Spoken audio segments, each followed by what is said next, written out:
नमस्कार दोस्तों, मेरा नाम है सुशांत और आप देख रहे हैं A to Z agriculture study in Hindi में। तो इस वीडियो में हम लोग कवर करने वाले हैं जीएस के टॉप मोस्ट 100 क्वेश्चन। तो ये जो लूसेंट जीके की जो बुक आती है उसका पूरा निचोड़ जो है वो इसमें है। तो इसकी 10 सीरीज़ में बनेगी और डेली एक सीरीज़ इसकी अपडेट होगी। डेली 100 क्वेश्चन की एक सीरीज़ अपडेट होगी और इसमें वो चुनिंदा क्वेश्चन लिए जाएंगे जो कि यूपी कैटेड, बीएचयू या और भी जितने भी कॉम्पिटिटिव एग्ज़ाम हैं उसमें पूछे जाते हैं। तो ये पूरा एक लाइन से ही पूरा रहेगा, वन लाइनर क्वेश्चन रहेंगे, ठीक है। तो इस सीरीज़ को बनाने का उद्देश्य यही है केवल, और इसमें फटाफट मैं क्वेश्चन आंसर बोलूँगा और आप लोग बस ये है कि वीडियो प्ले कर दीजिए, कान में लीड लगा लीजिए और जो है चलने दीजिए। आप रिवीजन होता रहेगा, आप चलने दीजिए इसको। तो वीडियो जब शुरू हो तो उसको कृपया करके लास्ट तक देखें, उसको बीच में ना छोड़ें, क्योंकि कोई भी क्वेश्चन जो है हो सकता है आपका कि कुछ पता नहीं लगता पेपर में कहाँ से कौन सी पूछ दें, ठीक है। तो अब जो क्वेश्चन बाहर से आते हैं तो वो इसी तरीके से जो है बाहर से आ जाते हैं, क्योंकि लोग क्या करते हैं, कोई भी चीज़ शुरू कर देते हैं उसको बीच में ही छोड़ देते हैं, फिर बाद में कहते हैं कि क्वेश्चन बाहर से आ गया, ये नहीं पढ़ा था मैंने, ये नहीं पढ़ा था। तो क्या पता आपका इस वन लाइनर क्वेश्चन में से कोई ना कोई क्वेश्चन फंस जाए, वो फंसेगा, क्योंकि ये इस तरीके के क्वेश्चन हैं कि ये पूछे ही जाते हैं। तो वीडियो को मतलब देर ना करते हुए इस वीडियो को शुरू करते हैं और आगे देखते हैं। बस मैं आपसे ये कहना चाहता हूँ, वीडियो लास्ट तक देखिए। अगर चैनल पसंद आए तो उसको सब्सक्राइब करिए, वीडियो को लाइक कर दीजिए और टॉप मोस्ट एग्रीकल्चर के जो क्वेश्चन हैं वो आप देखने के लिए इसमें डिस्क्रिप्शन में लिंक दिया है, तो उसमें आप जाके देख सकते हैं। और भी बहुत सारी वीडियो बनी हुई हैं। तो अभी नया चैनल है तो धीरे धीरे हम लोग ग्रोथ कर रहे हैं। तो इसमें यूपी कैडेट का पूरा सिलेबस का मैं अभी रिवीजन करवाऊँगा धीरे धीरे आगे बढ़ते बढ़ते। अभी थोड़ी बहुत प्रॉब्लम चल रही है, इसी वजह से आगे काम नहीं हो पा रहा है। तो चलिए शुरू करते हैं। देखिए फ्रेंड्स, सबसे ऊपर लिखा हुआ है Lucent collection of 1000 important question GK. तो ये 1000 क्वेश्चनों का ऐसा संग्रह है जो क्वेश्चन एग्ज़ामों में पूछे जाते हैं। तो उन्हीं क्वेश्चनों की ये पूरी सीरीज़ में बनाऊंगा धीरे धीरे करके। तो इसको केवल क्या है, आप मोबाइल ऑन कर दीजिए, कान में लगा लीजिए ईयरफोन और इसको चलने दीजिए, ठीक है। मेरी बात को सुनिए ध्यान से और कोई बात को ना सुनिए इधर उधर के। 10-15 मिनट का वीडियो बनेगा, तो अपना अलग जाके बैठ जाइए कहीं, आराम से सुनिए फटाफट और आपका रिवीजन होता रहेगा। जब भी मर जाए तब आप खोल के रिवीजन कर सकते हैं क्वेश्चनों का। तो चलिए पहले क्वेश्चन शुरुआत करते हैं कि भगवान बुद्ध को अपने ज्ञान की प्राप्ति कहाँ हुई थी। तो भगवान बुद्ध को अपने ज्ञान की प्राप्ति बोध गया में हुई थी। दूसरा क्वेश्चन है आर्य समाज की स्थापना किसने की। तो स्वामी दयानंद सरस्वती ने की थी। ये बहुत कन्फ्यूजन होता है आर्य समाज और ब्रह्म समाज का, तो ये कन्फ्यूजन आप एक चीज़ याद कर लीजिए। देखिए, जिस भी क्वेश्चन में आपको कन्फ्यूजन हो, जैसा लगे कि दो एक ही जैसी चीज़ें हैं और उसमें कन्फ्यूजन होता है, तो किसी एक को पकड़ लीजिए, दूसरा ऑटोमेटिक आपको याद हो जाएगा, ठीक है। तो आर्य समाज की स्थापना कब किसने की थी। तो ये स्वामी दयानंद ने की थी। तो अगला क्वेश्चन देखते हैं, पंजाबी भाषा किस लिपि की है, कौन सी लिपि की है। तो ये पूछा जाता है कि हिंदी भाषा तो सबको पता होता है कि देवनागरी लिपि है, लेकिन पंजाबी भाषा नहीं पता होता किस लिपि की है। तो पंजाबी भाषा आपकी गुरुमुखी जो लिपि है उसकी है, ठीक है। तो अगला क्वेश्चन है, भारत की मुख्य भूमि का दक्षिणतम किनारा कौन सा है। तो दक्षिणतम किनारा जो है भारत का कन्याकुमारी है। भारत में सबसे पहले सूर्य किस राज्य में निकलता है। अरुणाचल प्रदेश। ये बहुत इंपॉर्टेंट क्वेश्चन है। अगला देखिए, इंसुलिन का प्रयोग किस बीमारी के उपचार में होता है। तो इंसुलिन का जो प्रयोग है वो मधुमेह में होता है, इंसुलिन का प्रयोग। तो आगे देखते हैं, बिहू किस राज्य का प्रसिद्ध त्यौहार है। तो बिहू असम का त्यौहार है। आगे देखते हैं, कौन सा विटामिन आंवले में प्रचुर मात्रा में पाया जाता है। तो आंवले में विटामिन सी प्रचुर मात्रा में पाया जाता है। तो विटामिन सी के बारे में थोड़ा आपको बता दें कि विटामिन सी एक ऐसा विटामिन है जो कि स्वाद में थोड़ा खट्टा होता है और ये जो है सेल डिवीज़न जो होता है, कोशिका विभाजन में सबसे मेन रोल होता है विटामिन सी का होता है, ठीक है। ये आप अपने दिमाग में बात को रखिए। और विटामिन सी सबसे ज़्यादा पाया जाता है बारबडासीवरी में, और आंवले में विटामिन पाया जाता है 650 इंटरनेशनल यूनिट, ठीक है। तो आगे बढ़ते हैं, भारत का प्रथम गवर्नर जनरल कौन था। तो विलियम बेंटिक। कागज़ का आविष्कार किस देश में हुआ। तो कागज़ का आविष्कार चीन में हुआ। एक मछुआरा था, उसने कागज़ का आविष्कार किया था, ठीक है। आगे आते हैं, गौतम बुद्ध का बचपन का नाम क्या था। सिद्धार्थ। तो गौतम के बुद्ध के बचपन का नाम सिद्धार्थ था। आगे बढ़ते हैं, भारत में सशस्त्र बलों का सर्वोच्च सेनापति, सशस्त्र बलों का सर्वोच्च सेनापति कौन होता है। तो भारत में जो सशस्त्र बलों का सर्वोच्च सेनापति होता है वो राष्ट्रपति होता है, क्योंकि जो थल सेना, जल सेना, ये सब की सब राष्ट्रपति के अंदर में आती है। आगे बढ़ते हैं, 13वां क्वेश्चन, रतौंधी किस विटामिन की कमी से होती है। तो विटामिन ए की कमी से रतौंधी होती है। इसका बोटेनिकल नेम होता है, जो इसका विटामिन का साइंटिफिक नेम है तो इसका नाम होता है रेटिनॉल विटामिन। ये मछली में पाया जाता है, मछली के तेल में विटामिन ए पाया जाता है, ठीक है। तो आम में भी विटामिन ए पाया जाता है 4800 आयु, ठीक है। आयु मतलब इंटरनेशनल यूनिट, कभी कभी ये भी पूछ लेता है कि विटामिन में जो आयु होता है इसका मतलब क्या होता है, तो आयु मतलब इंटरनेशनल यूनिट होती है। तो ये इकाई होती है जिससे विटामिन को नापा जाता है, ठीक है। आगे देखते हैं, पोगल किस राज्य का त्यौहार है, तो पोगल तमिलनाडु राज्य का त्यौहार है, ठीक है।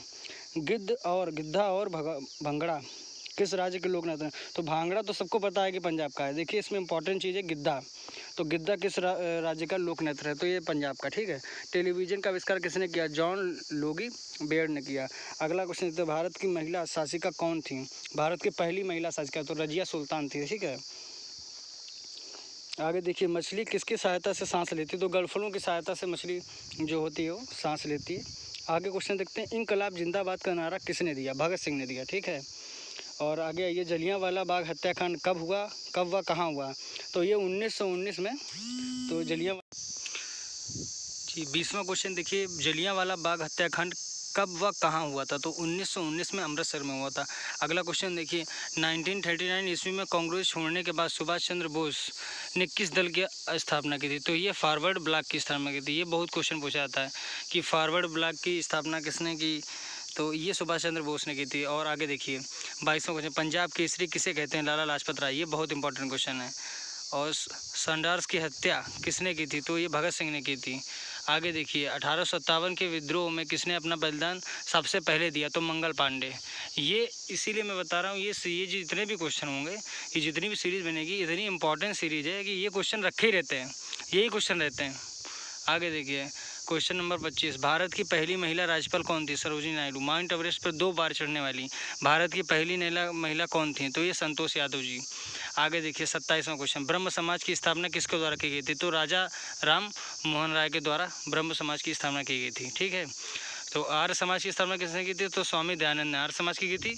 और ब्रह्म समाज की स्थापना किसने की थी, तो राजा राम मोहन राय ने की थी, ठीक है।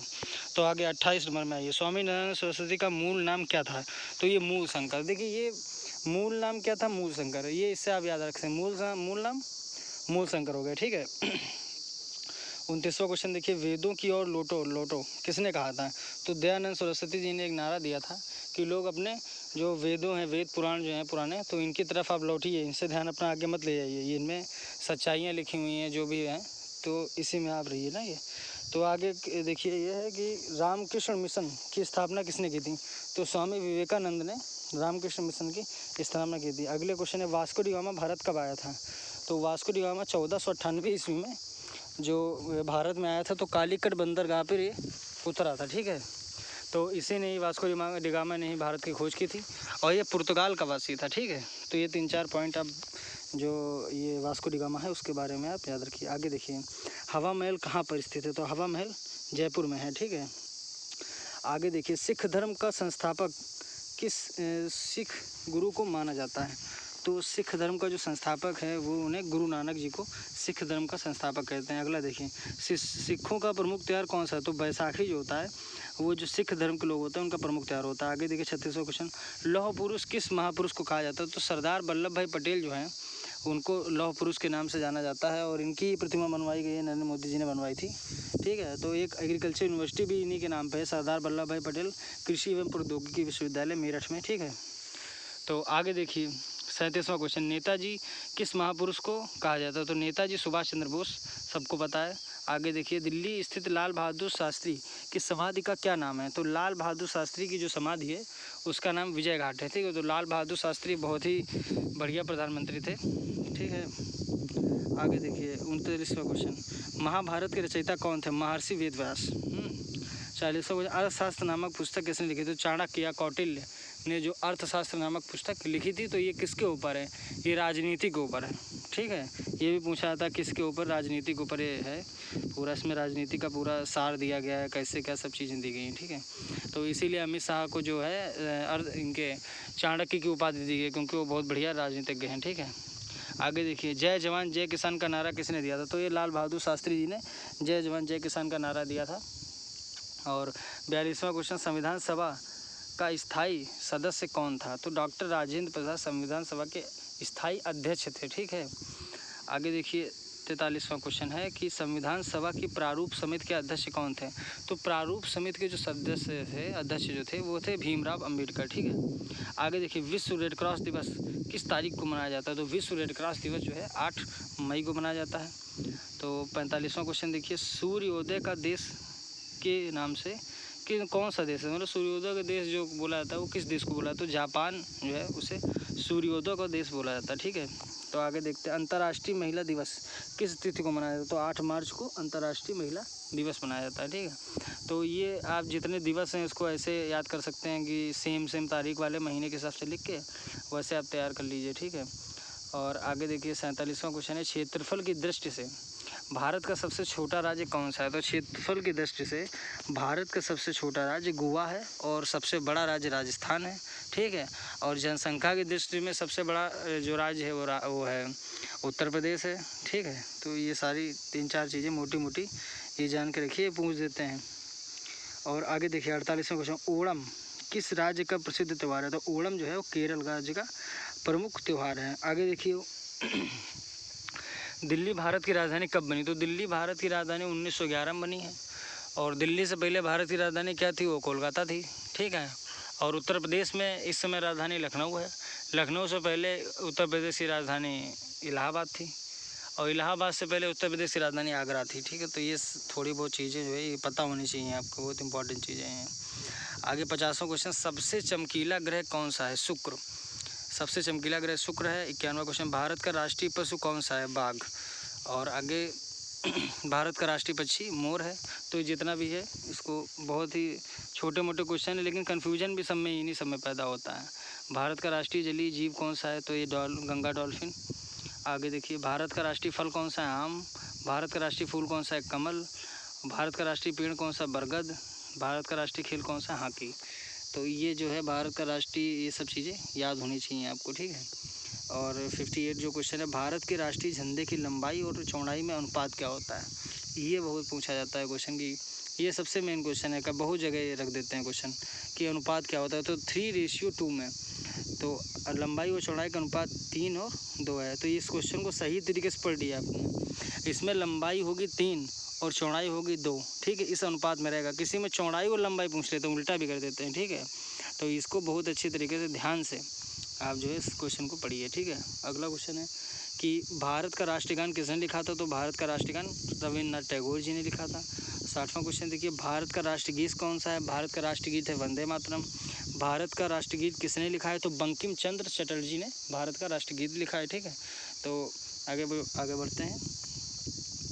62वां क्वेश्चन देखिए, महात्मा गांधी को राष्ट्रपिता सबसे पहले किसने कहा? तो नेताजी सुभाष चंद्र बोस ने महात्मा गांधी जी को सबसे पहले राष्ट्रपिता नाम की उपाधि दी थी।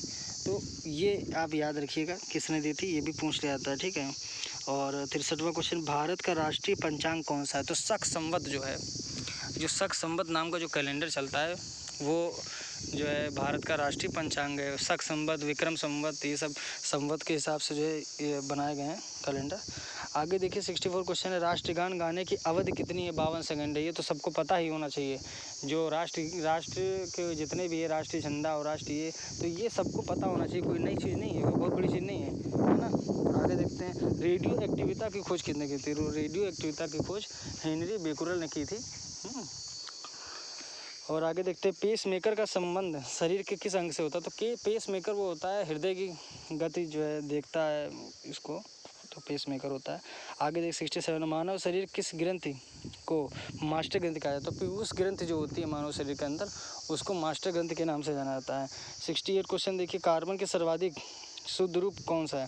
कार्बन का सबसे शुद्ध रूप हीरा है। ठीक है, हीरा जो होता है वो भी एक कार्बन का ही अपर रूप है। आगे देखते हैं, एक्सरे का आविष्कार किसने किया? तो एक्सरे का आविष्कार रॉजरटन किया। ठीक, देखिए किस धातु का प्रयोग मानव द्वारा सबसे पहले किया गया है? तो सबसे पहले मानव द्वारा तांबा जो धातु है उसका प्रयोग किया गया है। तो बहुत सारे लोग इसी बात में कन्फ्यूजन रहते हैं कि तांबे का किया गया है कि लोहे का किया गया है। तो वो बात अच्छी तरीके से समझ लीजिए कि सबसे पहले जो प्रयोग किया गया वो तांबे का किया गया, लोहे का बाद में किया गया। ठीक है, इस समय लेकिन सबसे ज़्यादा प्रयोग लोहे का ही होता है हर जगह। तो अगला क्वेश्चन देखते हैं, अंतरिक्ष यात्री को बाह्य आकाश कैसा दिखाई पड़ता है? तो अंतरिक्ष यात्री जो होता है उसको बाह्य आकाश काला दिखाई देता है। हम लोगों को यहाँ से दिखता है कि आकाश नीला है, लेकिन आकाश नीला नहीं है, आकाश काला है। ठीक है, आगे देखिए 72 क्वेश्चन, दूरबीन का आविष्कार किसने किया? तो दूरबीन का आविष्कार गैलीलियो ने किया, ठीक है। दिल्ली स्थित महात्मा गांधी की समाधि का क्या नाम है? तो राजघाट। राजघाट जो है वो महात्मा गांधी का समाधि स्थल है, ठीक है। अगला देखते हैं 74, भारत में पहली रेल कहाँ से कहाँ तक और कब चली? ठीक है, कहाँ से कहाँ तक चली? तो कहाँ से कहाँ तक? मुंबई। वर्तमान में जो पहले मुंबई बोलते थे अब मुंबई बोलते हैं, तो मुंबई से ठाणे के बीच में चली थी, ठीक है। तो भारत में पहली बार रेल सेवा किस नगर से आरंभ की? मेट्रो रेल जो है वो कोलकाता में, सबसे पहले जो मेट्रो आई थी वो कोलकाता के अंदर आई थी। इसमें बहुत लोग कन्फ्यूजन में आ जाते हैं कि मुंबई में आई, कोलकाता में आई कि दिल्ली में आई, सारे बड़े बड़े शहर हैं, ठीक है। तो ये कन्फ्यूजन नहीं होना चाहिए, कन्फ्यूजन नहीं होना चाहिए, इसीलिए वीडियो बन रहा है, सारे कन्फ्यूजन ख़त्म करने के लिए, ठीक है। तो भारत में सबसे पहली बार रेल मेट्रो जो सेवा है वो कोलकाता के अंदर चली है, ठीक है। अगला क्वेश्चन देखिए, भारत में रेल का आरंभ किस सन में हुआ? तो रेल का जो आरंभ है 1853 में हुआ था रेल का आरंभ। तो 1853 में जो रेल ये थी वो मुंबई से ठाणे के बीच में चली थी, ठीक है। अगला क्वेश्चन देखिए, प्रथम भारतीय अंतरिक्ष यात्री कौन थे? तो प्रथम भारतीय अंतरिक्ष यात्री थे स्क्वाड्रन लीडर राकेश शर्मा। ये तो बहुत लोगों को पता रहता है, राकेश शर्मा जो अंतरिक्ष में जाने वाले प्रथम व्यक्ति थे।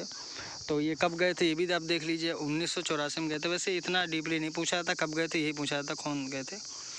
अगला क्वेश्चन देखिए, भारत के प्रथम महिला मुख्यमंत्री कौन थी? तो श्रीमती सुचेता कृपलानी जो थी वो भारत की प्रथम मुख्यमंत्री थी, ठीक है। हरियाणा के पहले मुख्यमंत्री कौन थे? तो हरियाणा के पहले मुख्यमंत्री भगवत दयाल शर्मा, पंडित भगवत दयाल शर्मा थे, ठीक है। संयुक्त राष्ट्र संघ की स्थापना कब हुई थी? तो 24 अक्टूबर 1945 के अंदर 45 में संयुक्त राष्ट्र संघ की स्थापना हुई थी। ये पूछा जाता है क्योंकि संयुक्त राष्ट्र संघ इसलिए बनाया गया था, जो प्रथम विश्व युद्ध हुआ और द्वितीय विश्व युद्ध हुआ तो ऐसे युद्ध दोबारा ना हो पाए, इसकी वजह से ये जो संयुक्त राष्ट्र संघ है इसको बनाया गया, ताकि जो है कोई भी दूसरे के ऊपर वॉर वगैरह ना कर सके। एक संगठन रहे जिसमें अगर कोई बातचीत हो जाती है तो उसको सारे देश आपस में बैठ के उसको सुलझा लिया जाए, युद्ध ना हो। इसीलिए अभी तक युद्ध नहीं हुए हैं, वर्ल्ड वॉर, ठीक है। यही कारण है इसका। इसीलिए कोई देश होता है जैसे भारत है तो वो पाकिस्तान को क्यों नहीं ख़त्म कर दे रहा है कि बार, तो यही सब कारण है। कुछ शर्तें होती हैं, इसी के हिसाब से काम करना पड़ता है। ये नहीं कि उसने कुछ किया तो उसको जाके परमाणु बम छोड़ दिया, ऐसा नहीं है, ठीक है। इसीलिए तो ये संयुक्त राष्ट्र संघ बनाया गया था। जैसे इंडिया के अंदर कानून चल रहा है, अगर मेरा किसी ने बुरा किया या हमने किसी को बुरा किया तो हमें जान से नहीं मार डालेगा, है ना। इसीलिए तो कानून बनाया गया है, ठीक है। तो वैसे ही ये देशों को कंट्रोल करने के लिए कानून बनाया गया, ठीक है। तो आगे चलते हैं, संयुक्त राष्ट्र संघ का मुख्यालय कहाँ स्थित है? तो ये न्यूयॉर्क में स्थित है, ठीक है। आगे देखिए, संयुक्त राष्ट्र संघ के पहले महासचिव कौन है? तो ये त्रिंगवेली जो है वो संयुक्त राष्ट्र संघ के सबसे पहले महासचिव हैं। इस समय संयुक्त राष्ट्र संघ में कितने देश जो है सदस्य हैं इस समय? तो 193 जो लोग हैं वो संयुक्त राष्ट्र संघ के सदस्य हैं, ठीक है। अगला क्वेश्चन देखिए, संयुक्त राष्ट्र संघ सुरक्षा परिषद के कितने देश सदस्य होते हैं? तो सुरक्षा परिषद में 15 देश सदस्य होते हैं। संयुक्त राष्ट्र संघ सुरक्षा परिषद में कितने देश स्थायी सदस्य हैं? तो ये 5 हैं। अंतर्राष्ट्रीय न्यायालय कहाँ स्थित है? तो अंतर्राष्ट्रीय जो न्यायालय है द हेग, हॉलैंड में स्थित है। तो ये देखिए, ये भी पूछा जा सकता है, अंतर्राष्ट्रीय न्यायालय कहाँ स्थित है? तो द हेग जो है वो हॉलैंड में है। और भारत का सर्वोच्च न्यायालय वो दिल्ली में है, ठीक है, सुप्रीम कोर्ट। ये बात आप ध्यान रखिए। अगला क्वेश्चन देखते हैं, संयुक्त राष्ट्र संघ के वर्तमान महासचिव कौन है? तो बान की मून जो है संयुक्त राष्ट्र संघ के वर्तमान महासचिव हैं, ठीक है। तो आगे देखते हैं, संयुक्त राष्ट्र महासभा में हिंदी में भाषण देने वाला पहला भारतीय कौन थे? तो हिंदी में भाषण देने वाले संयुक्त राष्ट्र महासभा में सबसे पहले अटल बिहारी वाजपेयी जो थे, उन्होंने सबसे पहले हिंदी भाषा में वहाँ पे जो अपना भाषण दिया था, ठीक है। अगला क्वेश्चन देखिए, संयुक्त राष्ट्र संघ सुरक्षा परिषद के अस्थायी सदस्य कितने वर्ष में चुने जाते हैं? तो 2 वर्षों में चुने जाते हैं, ठीक है। संयुक्त राष्ट्र संघ का 193वां सदस्य कौन सा देश बनाया गया था? कौन सा देश, मतलब जो 193 देश हैं, लेकिन जो सबसे लास्ट में जो देश जुड़ा है संयुक्त राष्ट्र संघ से वो कौन सा देश है? तो वो दक्षिण सूडान जो देश है वो 193वां देश ऐसा है जो संयुक्त राष्ट्र संघ में सम्मिलित हुआ है, ठीक है। उसके बाद देखिए, किस विटामिन की कमी से खून का रुकाव बंद हो जाता है? तो विटामिन के जो होता है इसके कारण जो शरीर का रक्त का थक्का जो है जमाता है विटामिन के, ठीक है। अगला देखते हैं, हिंदी दिवस कब मनाया जाता है? तो हिंदी दिवस 14 सितंबर को मनाया जाता है। ये बहुत इंपॉर्टेंट क्वेश्चन है, हिंदी दिवस कब मनाया जाता है। अगला दिवस देखिए, 93 संविधान के किस अनुच्छेद द्वारा हिंदी को राष्ट्रभाषा घोषित किया गया? 143 ये जो 343 अनुच्छेद नंबर 343 जो है उसके द्वारा हिंदी भाषा को संविधान में जोड़ दिया गया, जो राष्ट्रभाषा उसे घोषित कर दिया गया। ठीक है, तो ये भी पूछा जाएगा बहुत सारे क्वेश्चन में। ये बहुत ज़रूरी क्वेश्चन है, ये आगे तक याद रखने वाली चीज़ है। ठीक है, यूजी लेवल वाला है और बाकी जितने भी हैं, तो ये आगे तक याद करने वाली चीज़ है, बहुत इंपॉर्टेंट चीज़ है। ठीक है, तो अगला क्वेश्चन देखिए, ओलंपिक खेलों की एकल स्पर्धा में स्वर्ण पदक जीतने वाले एकमात्र भारतीय कौन है? अभिनंदन बिंद्रा। ठीक है, अभिनंदन बिंद्रा जो है वो एक स्पर्धा जो स्वर्ण पदक जीतने वाले एकमात्र भारतीय व्यक्ति हैं। अगला क्वेश्चन देखते हैं, ओलंपिक खेलों का आयोजन कितने वर्षों बाद किया जाता है? तो ओलंपिक खेल का आयोजन जो है वो 4 वर्षों बाद किया जाता है। ठीक है, तो बहुत सारी चीज़ें, जैसे अपने यहाँ चुनाव 5 वर्ष बाद होता है तो लोग 5 वर्ष हर जगह याद रखते हैं, 5 वर्ष 5 वर्ष 5 वर्ष, ऐसा नहीं है, कुछ कुछ चीज़ें 4 वर्षों बाद भी होती हैं। ठीक है, अगला देखते हैं, सन 2016 में ओलंपिक खेल कहाँ होंगे? ठीक है, तो सन 2016 में ओलंपिक रियो डी जेनेरो, तो ये पुराना क्वेश्चन हो गया, इसकी अब कोई वैल्यू रही नहीं वैसे। ठीक है, याद रखने को आप याद रख सकते हैं। आगे देखिए, अंतर्राष्ट्रीय मानव अधिकार दिवस कब मनाया जाता है? तो 10 दिसंबर को मनाया जाता है। हरियाणा की कौन सी नस्ल की भैंस प्रसिद्ध है? तो मुर्रा जो भैंस है, ये अब एग्रीकल्चर वाला सेक्टर आ गया, तो मुर्रा जो भैंस होती है तो वो जो है मुर्रा भैंस, ये हरियाणा क्षेत्र में पाई जाती है। तो मुर्रा भैंस के सींग मुड़े हुए होते हैं। ठीक है, ये बहुत सारी चीज़ें हैं, तो एनिमल हस्बेंड्री के सेक्शन में बड़ा विधिवत तरीके से आपको बताएंगे मुर्रा भैंस क्या है। तब तक के लिए थोड़ा धैर्य रखिए। तो 99 क्वेश्चन है कि प्रसिद्ध शीतला माता मंदिर कहाँ स्थित है? तो प्रसिद्ध शीतला माता मंदिर गुड़गांव में है। तो यूपी की जो चीज़ें, एक बार फिर मैं बोल रहा हूँ, तो यूपी की जितनी भी चीज़ें हैं उसको आप जो इम्पोर्टेंट पढ़ उससे पढ़ लीजिए, क्योंकि एग्ज़ाम आपका यूपी में ही होगा, यूपी की ही यूनिवर्सिटियों में होगा। ठीक है, तो उसका ध्यान रखिए। और 100वां क्वेश्चन है, विशाल हरियाणा पार्टी किसने बनाई थी? तो ये इतना इंपॉर्टेंट नहीं है, राजेंद्र सिंह है। हरियाणा वालों के लिए ज़्यादा इंपॉर्टेंट है। ठीक है, लेकिन ऐसा नहीं है कि हरियाणा की सारी चीज़ें हम और राज्यों की छोड़ दें, ऐसा भी नहीं है। तो ये वीडियो आज का यहीं तक। तो ऐसे ही 10 सीरीज़ लगभग मैं दूंगा, आगे भी देता रहूँगा। तो अभी क्या है, ये 1 लाइनर क्वेश्चन मैंने इसलिए बनाया है ताकि इसको आप आराम से लगा लीजिए, एकांत में जाइए, कान में लीड लगा लीजिए, मोबाइल को ऑन कर दीजिए, वीडियो प्ले कर दिए, बस उसके बाद आप सुनते रहिए, ध्यान से सुनते रहिए आराम से। जैसे लोग गाने देखते हैं, एक मूवी देखते हैं, उसकी भी स्टोरी लोगों तो याद रहती है कि ये भी पता रहता क्या हुआ, कब आदमी मरा कब नहीं मरा। तो ये उसी तरीके से बहुत ही अच्छी चीज़ें जो ऑनलाइन आपको मिल रही है। ठीक है, हर किसी को नहीं मिल पाती है, लेकिन अब तो सबको मिल रही है। लेकिन वही है कि इसको समझिए आप पढ़ाई को, और इसको लगाइए, सुनिए। ठीक है, और एक वीडियो बनाने में बहुत ही ज़्यादा मेहनत लगती है। ठीक है, एक स्थान देखना पड़ता है जहाँ शांति हो, कोई चीज़ डिस्टर्बेंस ना हो। ठीक है, तो वहाँ जाके फिर वीडियो बनाई जाती है ताकि और कोई आवाज़ ना आए। PDF सिलेक्शन किया जाता है, PDF बनाना पड़ता है, हर एक चीज़ देखनी पड़ती है। इंपॉर्टेंट क्वेश्चन कौन से हैं वही देना है, जिससे कि लोग ज़्यादा चैनल पे आएँ। और एक बात मैं कहूँगा कि चैनल को सब्सक्राइब ज़रूर कर लें। ठीक है, और भी बहुत सारी चीज़ें आएंगी इसमें।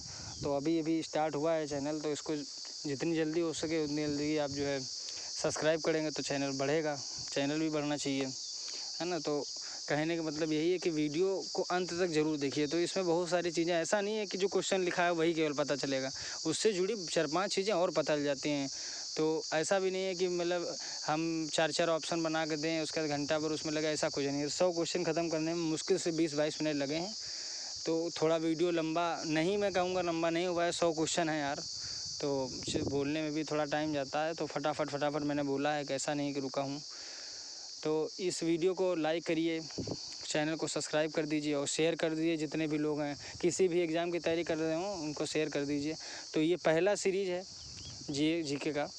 तो ऐसी ही इस तरीके की 1 लाइनर क्वेश्चन वाली मैं 10-12 लगभग बनाऊंगा। उसके बाद जब मैं बोर्ड पे भी आऊँगा तो बोर्ड की वजह से जो है बहुत सारे टॉपिक रह जा रहे हैं कि जिसको हम सामने समझाएंगे, सामने जब भी समझाएंगे जब मेरे पास बोर्ड होगा। ठीक है, ऐसे तो मैं बता नहीं दूंगा, तो मज़ा भी ऐसे नहीं आएगा।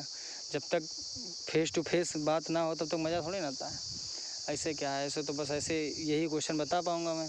डिस्क्रिप्टिव समझाने के लिए बोर्ड की बहुत बढ़िया ज़रूरत है। बोर्ड जब आ जाएगा तब खड़े होकर बेहतरीन तरीके से आपको हर एक चीज़ विधिवत तरीके से डिस्कस करेंगे, लाइव चैट करेंगे, हर एक चीज़ करेंगे, है ना। तो देखते हैं कि चैनल किस हिसाब से लोग देखते हैं, पसंद करते हैं, उसी हिसाब से जो है इसमें आगे और भी सुधार वगैरह हर एक चीज़ किया जाएगा। तो आज के लिए इतना ही, ठीक है। और आगे अपना ख्याल रखिए, पढ़ाई भी बनाए रखिए, खेलिए कूदिए भी, लॉकडाउन एंजॉय करिए बढ़िया से, है ना। तो चैनल को सब्सक्राइब कर दीजिएगा, और वीडियो जो भी हो आगे और भी बहुत सारी वीडियो हैं, तो उनको आप जो है डिस्क्रिप्शन में लिंक दिया है, वहाँ पे जाके देख सकते हैं, चैनल विज़िट कर सकते हैं, और भी चीज़ें देख सकते हैं, ठीक है। तो ठीक है, चलते हैं दोस्तों, तब तक के लिए अपना ध्यान रखिए, गुड बाय।